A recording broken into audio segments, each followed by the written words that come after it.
Oi, pessoal, tudo bem? A gente vai continuar dessa vez falando sobre os sentidos nos vertebrados.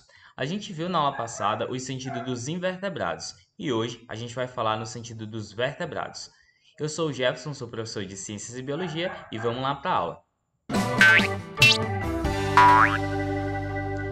Bom, pessoal, o sentido dos vertebrados, eles estão presentes, né, na forma mais variada possível. Dentre os animais vertebrados, a gente vai ter uma grande variedade de estruturas e também vai ter uma variedade de estratégias de captação desses estímulos ambientais para que eles possam interpretar. Mas de um modo mais próximo, em maior ou menor grau, né? Vai estar relacionado com aqueles 5 sentidos que a gente já conhece: audição, visão, olfato, paladar e tato. Em algum desses sentidos aí, a forma de captação ela se encaixa. Então, a gente vai seguir hoje falando sobre a audição, certo? Então, vamos lá. A audição nos vertebrados ela está relacionada com um órgão chamado de orelha. Antigamente a gente tinha a terminologia ouvido e é comum que você ainda escute essa terminologia chamada de ouvido, certo? Então, o ouvido, ou mais corretamente, orelha, é uma estrutura que é membranosa e ela é responsável pela captação de sons. Em nós mamíferos, essa orelha ela é feita de cartilagem, né? E ela é utilizada como uma forma de captar o som, as ondas sonoras e enviar para o nosso cérebro. Lembrando que dentro dos mamíferos, né, a gente vai ter uma divisão entre orelha externa, orelha média e orelha interna. E a nossa orelha também, né? E a orelha de todos os vertebrados de modo geral, ela está associada ao equilíbrio, a forma que a pessoa fica em pé, né? Equilibrada. Os peixes, eles também vão possuir uma orelha interna, só que, obviamente, eles não têm uma orelha externa aparente e nenhuma estrutura aparente que seja relacionada a uma orelha, mas eles vão possuir uma estrutura que percorre desde a cabeça até a cauda, que é chamada de linha lateral. Essa linha lateral, ela vai perceber a movimentação da água e ela vai levar estímulos sonoros até as células responsáveis lá na orelha interna e aí elas vão ser interpretadas através do sistema nervoso desses animais. Lembrando que os peixes eles não ouvem exatamente como a gente ouve, né? Mas eles interpretam alguns sinais sonoros e podem fazer o uso desses sinais sonoros aí para desviar de outros organismos, né, que podem ser predadores, também podem agrupar-se em forma de cardumes, tudo isso aí devido à linha lateral, que é a estrutura responsável por fazer a função de órgão auditivo nos peixes. Em outros vertebrados, como os anfíbios, os répteis e as aves, eles não vão possuir também uma orelha externa, né? A gente não vai ter uma orelha, uma estrutura que seja semelhante a uma orelha, mas ele vai ter uma estrutura membranosa que é chamada de membrana timpânica. A membrana timpânica está presente tanto nos anfíbios quanto nos répteis e nas aves, e ela vai captar vibrações sonoras e vai transmitir essas vibrações através da orelha interna, né? A partir daí, esses sons vão ser interpretados e vão ser traduzidos pelo cérebro desses animais. Alguns répteis, como as serpentes, eles possuem uma audição rudimentar, ou essa audição ela está limitada a sons de baixa frequência. Então é por isso que é comum você ouvir dizer que as cobras são surdas. Elas não são exatamente surdas, né? Elas têm uma audição bem limitada. Então elas têm outros sentidos mais aguçados para que elas possam detectar presença de presas e também presença de predadores.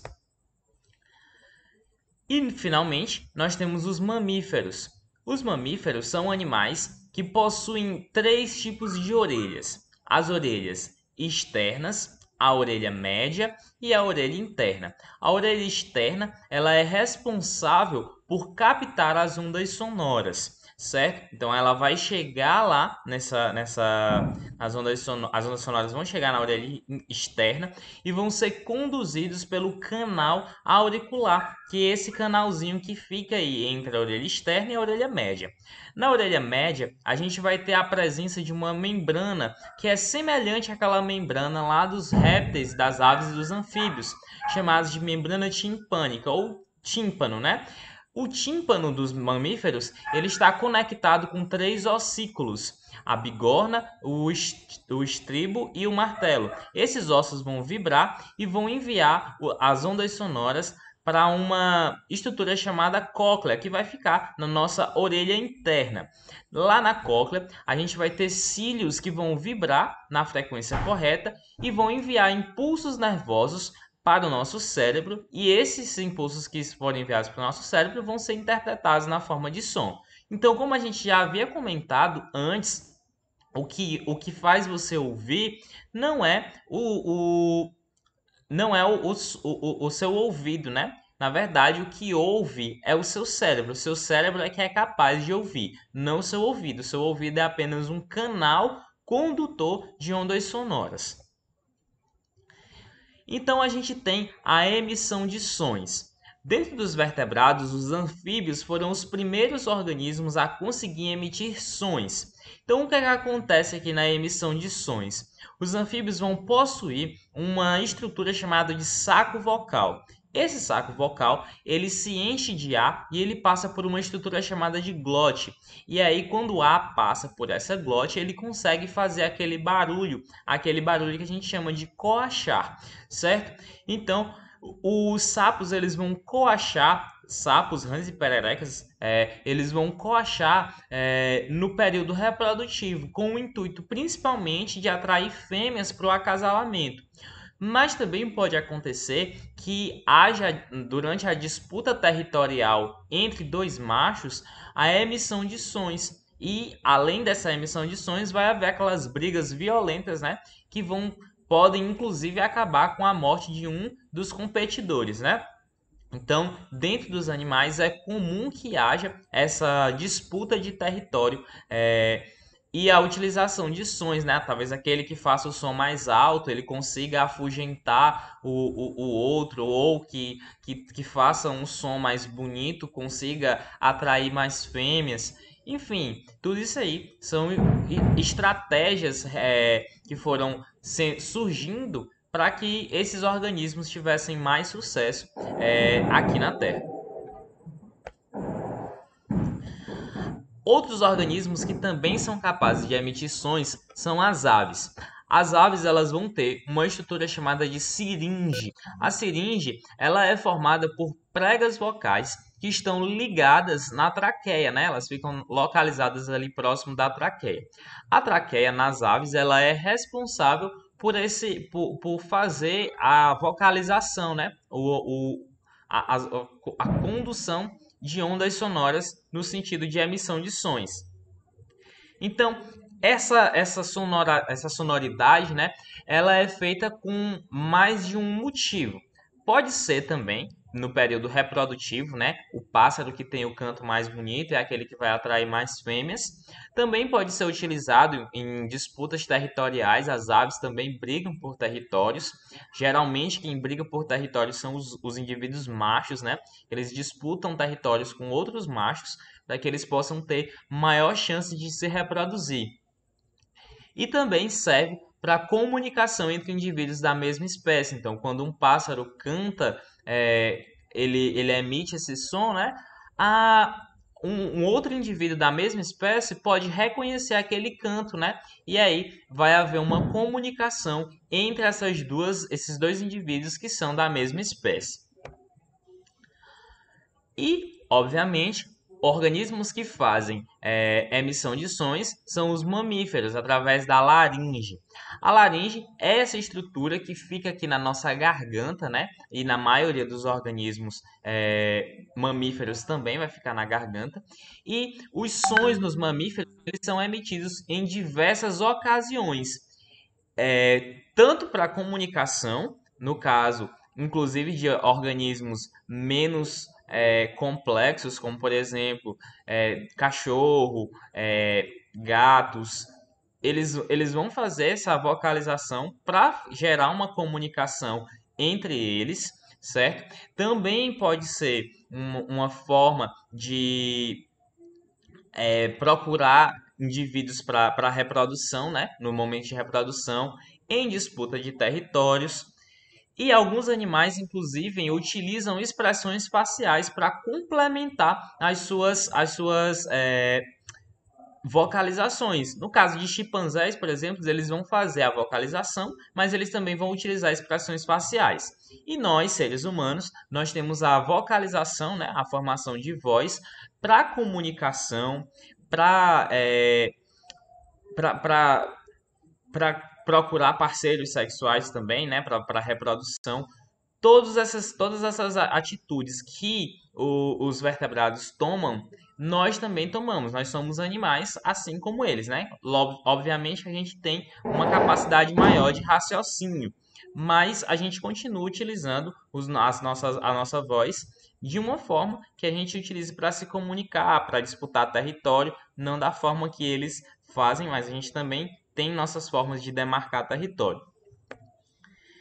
Então, por fim, a gente tem uma partezinha chamada de ecolocalização.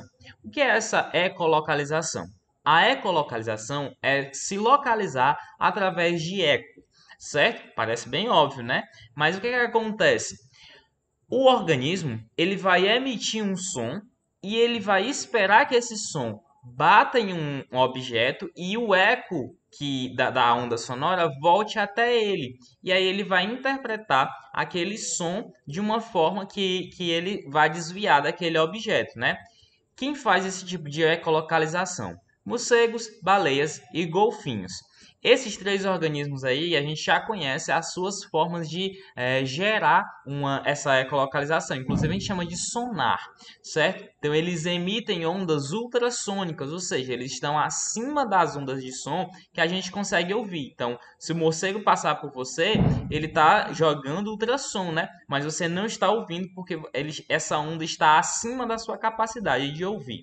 Então, o morcego, quando ele joga essa onda sonora, ele consegue interpretar a volta dela em milésimos de segundo. Então ele consegue desviar de estruturas que estão na frente dele cerca de milésimos de segundo. Ou ele consegue captar, por exemplo, um inseto durante o voo. Tudo isso aí ele consegue fazer. Então você deve estar se perguntando, por que isso é importante? Por que a gente estuda isso? Bom, a gente estuda isso porque a partir dessa ecolocalização a gente já criou uma diversidade muito grande de tecnologias que nos ajudam tanto na parte de saúde como na parte tecnológica no sentido militar, por exemplo, ou na parte de transportes. Quando a gente tem aqueles radares de submarinos, por exemplo, eles utilizam ultrassom, né? Eles jogam as ondas sonoras dentro da água e interpretam a volta, e aí eles conseguem identificar rochas, eles conseguem identificar animais, eles conseguem identificar inclusive outras embarcações dentro da água onde está sendo localizado lá o local. Então, pessoal, essa foi nossa aula sobre a audição. Nas próximas aulas a gente vai falar sobre visão, paladar, tato e também sobre olfato, certo? Então, se você ficou com alguma dúvida, deixe aqui nos comentários ou me mande uma mensagem e até a próxima. Tchau!